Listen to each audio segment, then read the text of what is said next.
Good evening to my fellow compatriots, members of the Labour Party in Nigeria. My name is Prince Eumade Konkon, like most of you already know. I just have a quick topic that I want to touch a little bit for tonight. The topic is what level of readiness does the Labour Party possess for the year 2027? That's the question.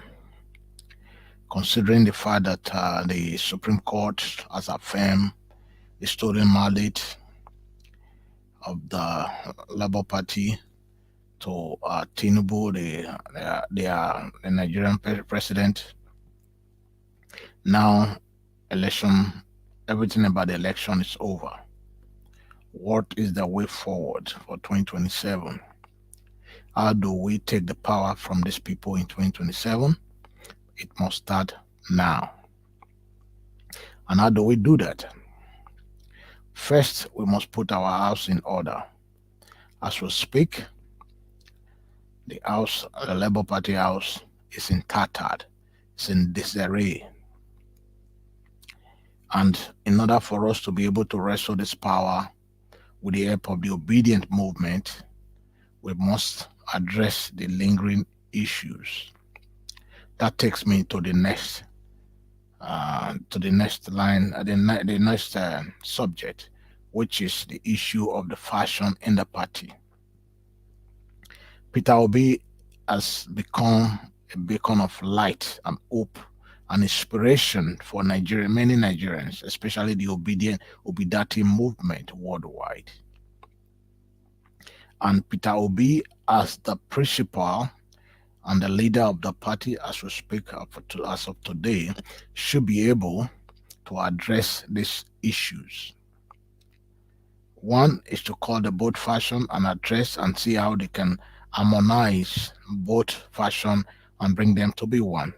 Because they said a house divided can never stand. When a house is divided, there's no way they can stand.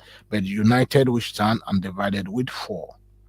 That's the saying, and that saying is always right.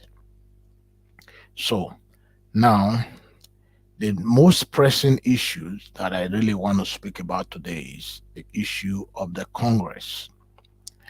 It is about time that the Congress needs to be called. Yes, as my very own brother, my friend, the national leader of the party, Barrister Julius Abure, a very close person that I know personally. But in spite of that, I believe what is fair is fair. They said he that goes to equity must come with a clean hand.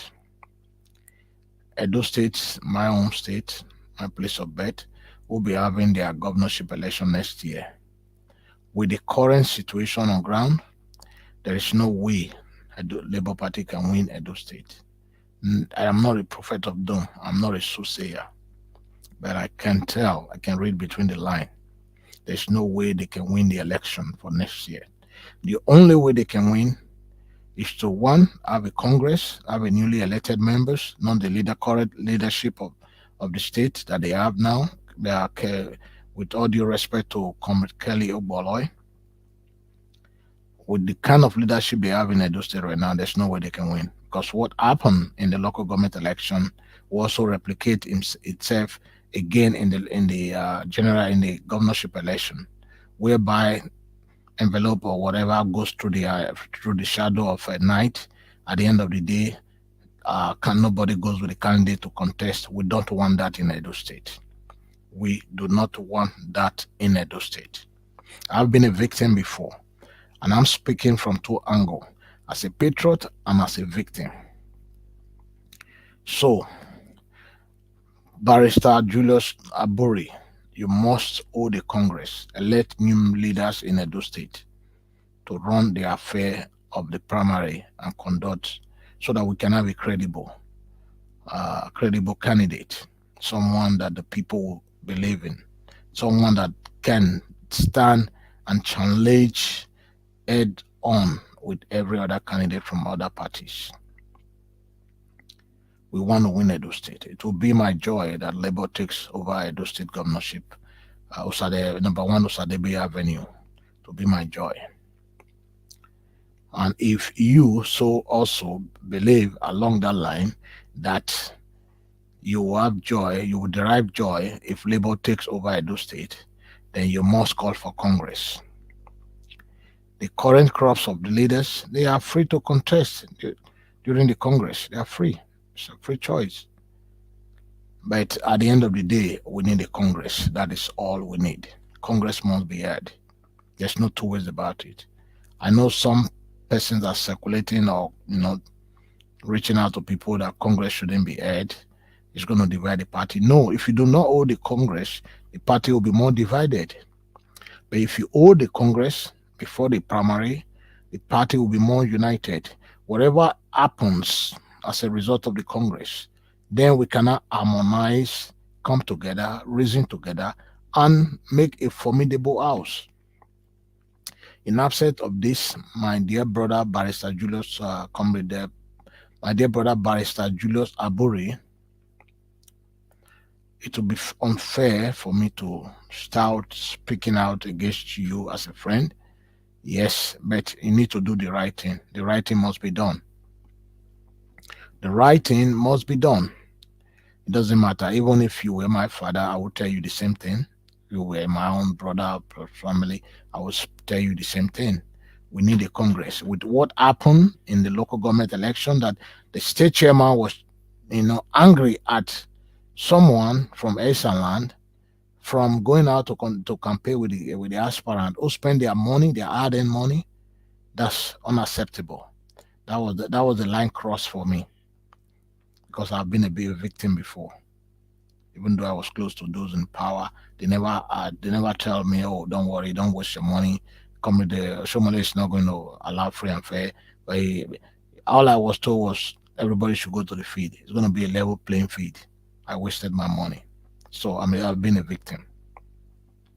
So my dear brother, Barrister Julius Aburi, you need to hold a Congress if you want history to remember you. If you want your name to be written in gold when it comes to the history of Edo State and the history of Labour Party, hold the Congress. But if you want your name to be in the dustbin of history, then do whatever. Don't hold the Congress and allow the same crop of people to conduct the primary. That will be the end of Labour Party in Edo State. This is a fact. Congress is inevitable. You must call for Congress. That is very important. Going forward, 2027, how prepared are you now that the case in court has been closed officially? Because when the Supreme Court speaks, that's the final say.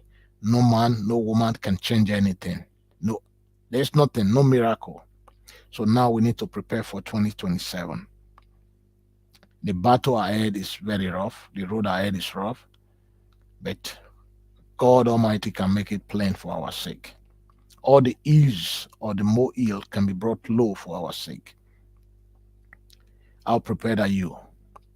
Peter Obi must rise up to the occasion now. It is time for Peter Obi to take the bull by the horn. If you want to unite the two factions, yes, you can do that. You are the leader of the party. You want to rule over 220 million population, Nigerians, right? If you have that intention of ruling over 220 million population, you should also have it in mind that you should be able to bring two factions who are not even up to 2 million. You can bring them together, harmonize them, speak to them, whatever is your grievance, shove your differences. Put aside your differences for the interest of the party. The party is supreme. The party, the Labour, the father, the mother, the son, they are supreme than your own personal interests. So bring them together, harmonize them for the sake of peace and unity and justice and fairness and equity for all. Then start preparing for 2027. 2023 is done and dusted. It's now in the annals of history. 2027, we must look forward. We must be very hopeful, optimistic that we can do what we can replicate what we did in 2023 in spite of what transpired. You must first of all put your house in order. Labor house has to be in order. It has to be in order. There's no two ways about it. Don't allow anybody to deceive you, except you have a motive of decamping to another party. But if that's not the case, then put Labour Party in order. Put Labour Party together, and let's fight a common fight. Fight to finish 2027. God bless you. I remain a Labour faithful. That's the only party I hold it there in my heart. Thank you and God bless you.